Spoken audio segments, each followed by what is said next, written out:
incontrovertible truth. It's so common that it's become common knowledge. The story goes like this. Americans once raised cattle, pigs, and sheep on small mixed farms scattered around the country and sprinkled with handfuls of livestock.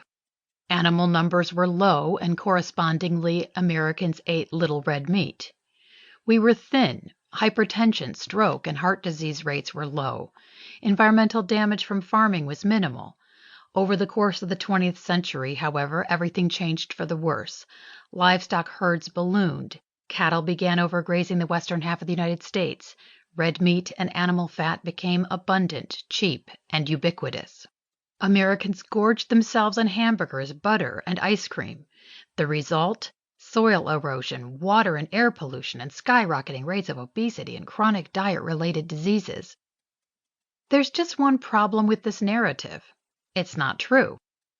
Yes, parts are correct, but facts that rarely make it into mainstream discussions and media coverage diametrically oppose key elements of this narrative.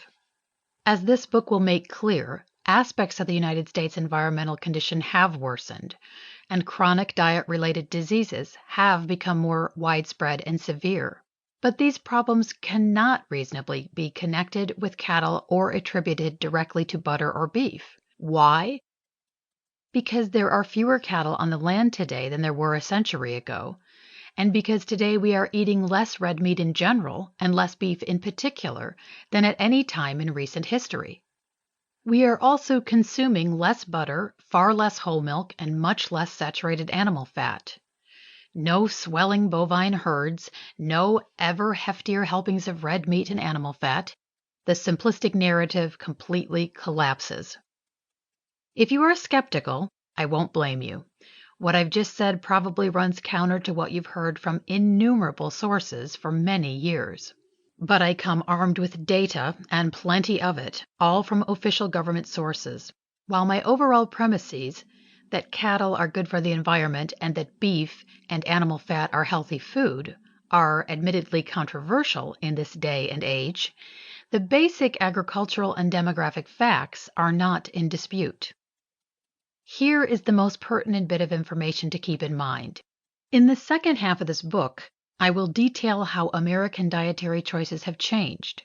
I will show that we eat less beef and less animal fat now than we did 100 years ago, while our rates of grain and sugar consumption have skyrocketed. I will present facts strongly supporting the conclusion that our sugar and flour consumption, rather than red meat and animal fat, are to blame for the sharp rise in chronic diseases. The popular narrative is also far off base concerning the numbers of animals on the land. In reality, decreasing per capita consumption has run parallel with a downward trend in cattle in U.S. inventory. The total quantity of red meat and dairy produced has increased in tandem with our rising population, and some is exported. But the amount of beef and dairy the United States exports is actually quite small. Only about 7% and 2%, respectively, go to foreign markets. So cattle raised for exported meat and milk products barely affect the math. The bottom line is that increased production levels in both the beef and dairy sector have not been accompanied by expanding herd sizes. On the meat side, this is because animals are slaughtered at much younger ages.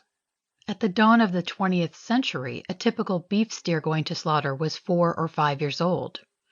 Today, to lower costs and enabled by growth hormones, that steer is killed at less than 2 years of age, typically around 14 months.